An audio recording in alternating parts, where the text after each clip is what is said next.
If you have the best of intentions, yet somehow get derailed on what you intended to get done, if your to-do list keeps growing, if you're feeling your stress and frustration increasing, then you're going to want to listen right to the end of this shorty episode, number 89. What gets scheduled gets done. 3 steps to maximize this plan. Hi, I'm Clarinda, and you are listening to the Feel Light Mind and Body podcast, created for women like you. Women who are experiencing success in so many areas of life, but are struggling with weight loss, stress eating, and decreased energy. Losing weight can feel hard, heavy, and restrictive. That's why every week I will be offering you a different perspective, tips, encouragement, and a unique approach so that you can feel lighter in your mind and body rather than feeling deprived, frustrated, or discouraged. What if you could feel free, yet in control around food for the rest of your life? What if you could enjoy your experience of losing weight and getting healthier? You absolutely can. You're in the right place. Take this time for yourself and let's dive in. In this episode, we start from the moment after the decision to do a task or have an appointment made. You've already determined if this is valuable and aligns with your values. We covered that in last week's episode, number 88. You've already answered the questions.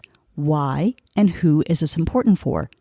You can learn more about the why in podcast number 85 and the who in number 86. Before we go into these 3 steps, have your medical, dental, and personal care appointments listed. So first, choose your scheduling system. Decide on your preferred system to schedule on. Is it digital, a physical pocket, or wall calendar? Can you color code it to see at a glance what's coming up? Commit to being consistent in your colors and note a legend somewhere with the color beside the category until it becomes ingrained in your mind. For example, work might be blue and personal yellows, with reds signifying priorities. The second step is set your planning style. Decide if you're going to be a daily, weekly, or monthly planner type of gal. I do all of these along with a bigger yearly plan and beyond. But if this is fairly new for you, begin with a daily plan, and the weekly plan can quickly follow. Then list the 3 main things you want to do each day. 3 things that you would feel pleased with as you reflect before going to bed that night. Be specific. For example, if I give my brain a vague statement like, work on my podcast content, it's really not measurable. What does work on mean? What does it look like? It could be 2 minutes or 2 hours. Instead, it could look like this. For Wednesday, I'll be specific and mark in brainstorm ideas. Choose a topic or create talking points in a Google Doc. Measurable, right? Thursday morning might be recording the episode and then editing the recording at 4 p.m.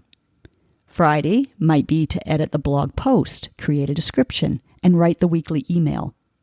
I don't always know how long this will take, which can be frustrating if you let it be, especially when there are tech glitches or other glitches in your life.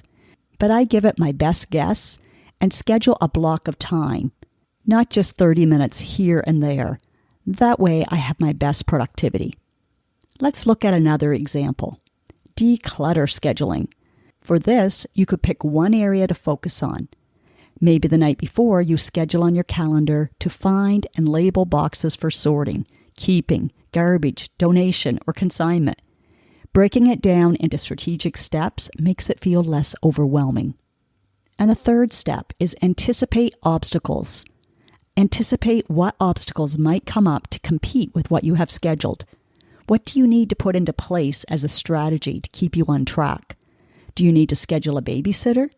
Or, as a Grammy, maybe you need to share with your children when you're available and when you have things on your calendar.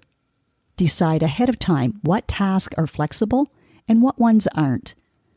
External obstacles, like other people's requests or shiny objects, can distract us.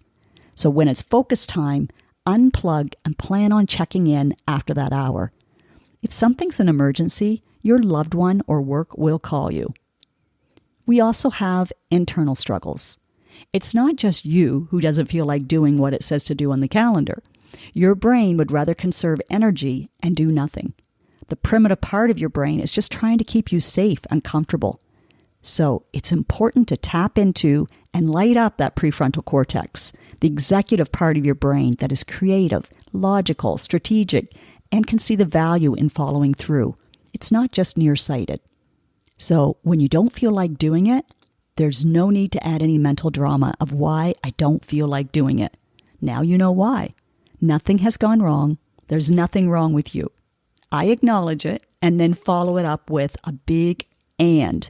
It might sound something like, yes, I'd rather just sit and sip all morning. And as much as it's been so peaceful and enjoyable, I'm going to follow my calendar as I know I'll feel so good at what I accomplish at the end of the day.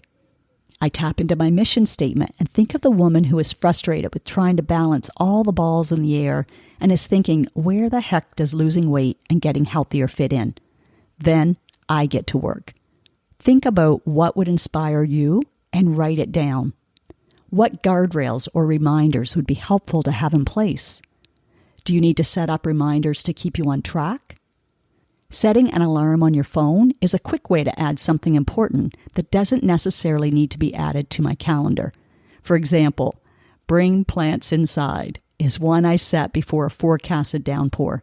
Knowing that's in place assures my brain that it doesn't have to keep prompting me to not forget, and I can stay focused on the task at hand.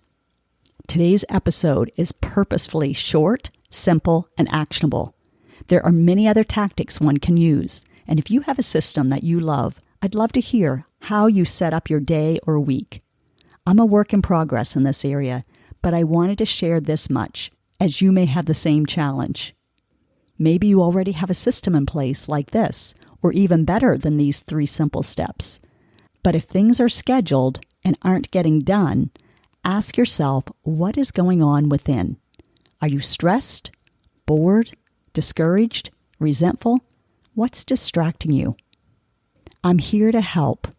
If you're curious about how I can help your situation and support you in feeling lighter in your mind and body, click on the link in the show notes. Book a 20-minute virtual session. It's my gift to you as a listener.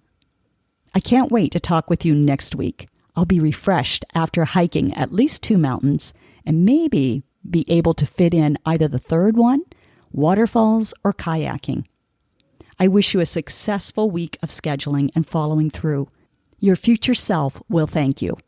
By doing that myself, I completed all tasks of this podcast so I could be fully present in nature to recharge and have fun. It's going to be so worth it. Now, do yourself the biggest favor. From love, take at least one action step from what you learned today.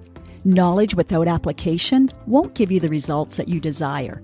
Let me know on Instagram, Facebook, LinkedIn, wherever, what you are choosing to do and when. And yes, please leave a podcast review wherever you are listening to this.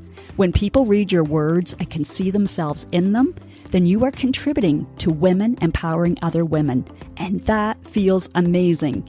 You just might change or save a life today.